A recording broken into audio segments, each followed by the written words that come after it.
Buenos días chicos y chicas, ¿qué tal? ¿Cómo estamos? Espero que todos estén bien y vamos a continuar aquí con el seguimiento de las clases de esta manera, ¿de acuerdo? Hoy tenemos previsto hablar de la frecuencia y de la probabilidad, ¿vale? La relación que hay entre frecuencia con la que aparece un suceso, ya hemos hablado de sucesos en el vídeo anterior, y la probabilidad.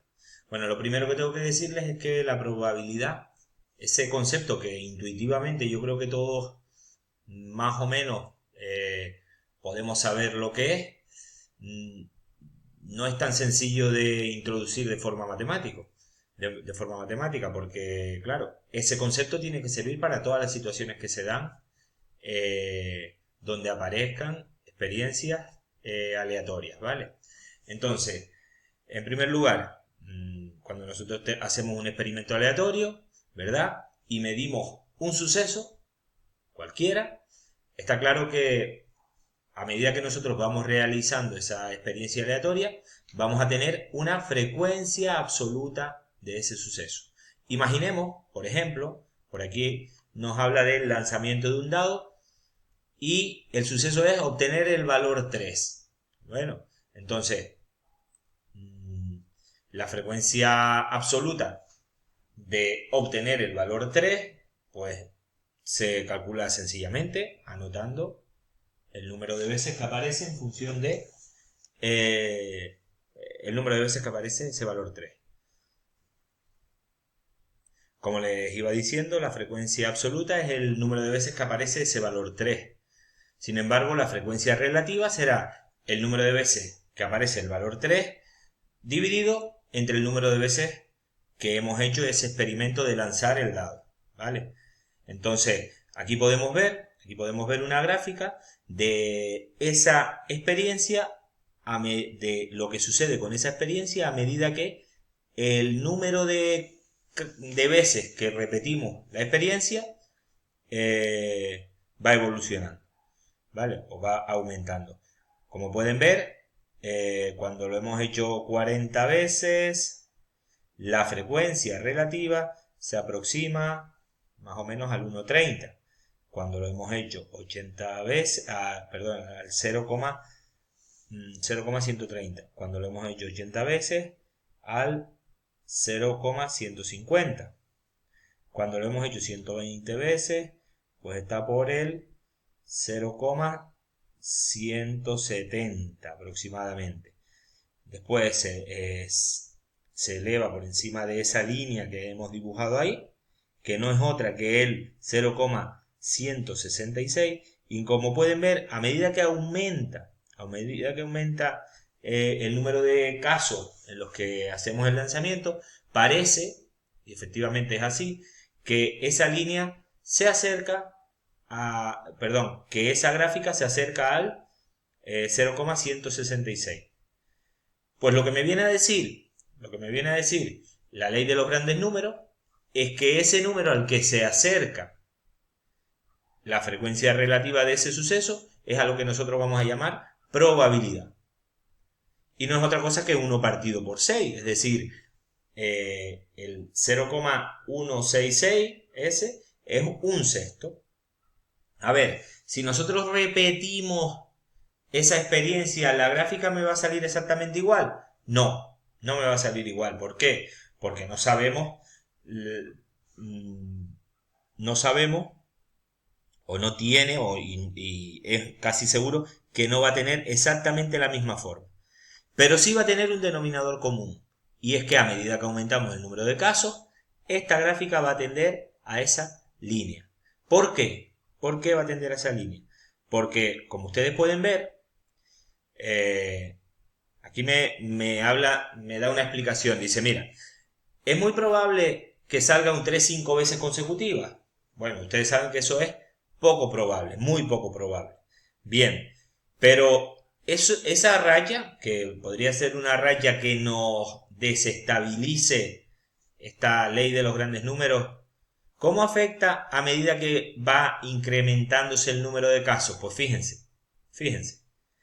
Que salgan 5 o 3 consecutivos cuando he hecho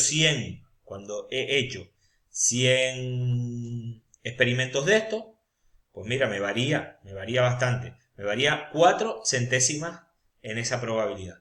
Pero cuando he hecho 1000 experiencias, ¿qué pasa?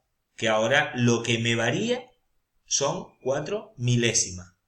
Y cuando he hecho 10.000, lo que me varía son 4.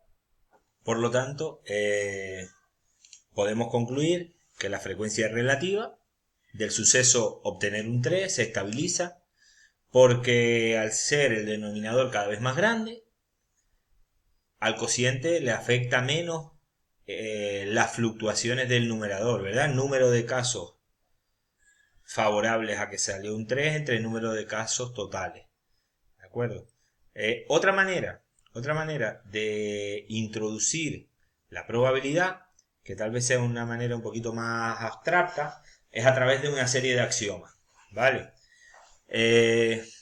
Bueno, cada suceso en un espacio muestral lleva asociado una probabilidad, como hemos visto, ¿verdad? Entonces, ¿qué debe cumplir a eso que llamamos probabilidad? Pues cumple estos 3 axiomas. La probabilidad de cada suceso es un número. Además es un número que ya veremos que está entre 0 y 1. Y se ha de cumplir que siempre, para cualquier suceso, la probabilidad es mayor o igual que 0. Axioma 1.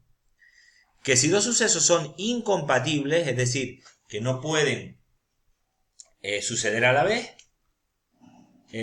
la probabilidad de su unión es igual a la suma de las probabilidades. Si la intersección es vacía, la probabilidad de A unión B es igual a probabilidad de A más probabilidad de B.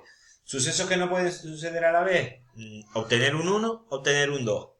Pues la probabilidad de obtener un 1 o obtener un 2 es igual a la suma de las dos probabilidades. Y la probabilidad total, es decir, la probabilidad del suceso seguro, en el caso del lanzamiento de un dado, la probabilidad de obtener un número que sea menor que 7, está claro que es 1. Y después tenemos una serie de teoremas que salen como consecuencias de estos axiomas. Si quiero calcular la probabilidad del suceso complementario, pues y conozco la del suceso original, pues me basta con hacer esta resta, ¿vale? Probabilidad del suceso complementario es igual a 1 menos probabilidad de A. La probabilidad del suceso imposible es 0. Si un suceso está contenido en otro, por ejemplo, obtener un 2 está contenido en obtener un número par, ¿verdad? Vale, pues entonces la probabilidad de obtener un 2, la probabilidad de obtener un número par será igual a la probabilidad de obtener un 2 más la probabilidad, el B sin A este sería obtener o un 4 o un 6. ¿Vale? Bueno, por supuesto, si un suceso está contenido en otro, la probabilidad del más pequeño está contenido es menor o igual que la probabilidad del mayor. Si los sucesos son incompatibles, las probabilidades de la unión de sucesos es igual a la suma de las probabilidades. La probabilidad de la unión de dos sucesos es igual a la probabilidad de la suma de los sucesos por separado menos la probabilidad de la intersección. Yo creo que eso se ve bastante bien,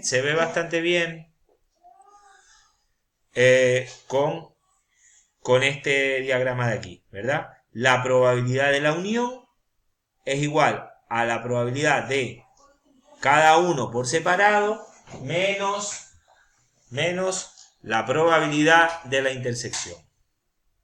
Y por último, vamos a ver un ejemplito de un problemita que tenemos por aquí. Yo les voy a resolver el 2 y les invito a que ustedes intenten resolver el 3, ¿vale? Estamos en la página 393. Conocemos las siguientes probabilidades. Probabilidad de A 0,4, probabilidad de B 0,7 y probabilidad de la unión de A' con B', es decir, del complementario de A y el complementario de B, 0,8. Me piden calcular la probabilidad de el complementario de la intersección de A y B, la probabilidad de A y B, de A intersección B, y la probabilidad de A unión B. En primer lugar, ¿Cómo podemos calcular la probabilidad de el complementario de la intersección de A y B? Pues bueno, por las leyes de Morgan, que me venían a decir esto de aquí, es decir, que el complementario de A y B es igual a A complementario unión B complementario. Pues, por las leyes de Morgan, la probabilidad del complementario de la intersección de A y B va a ser igual a la probabilidad de el complementario de A unión el complementario de B. Y ese dato sí que lo tenemos aquí, es 0,8. Pues ya está. Segundo caso, probabilidad de la intersección. Vale. Como ahora mismo ya he calculado la probabilidad del complementario de la intersección, con el teorema 1 que vimos anteriormente, que lo tenemos aquí, con el teorema 1 que dice que la probabilidad del complementario de un suceso es 1 menos la probabilidad de ese suceso, podemos decir que la probabilidad de A intersección B va a ser 1 menos la probabilidad de el complementario de A intersección B. Y este es 0,8. Es decir, que la probabilidad de A intersección B va a ser 1 menos 0,8 que da 0,2.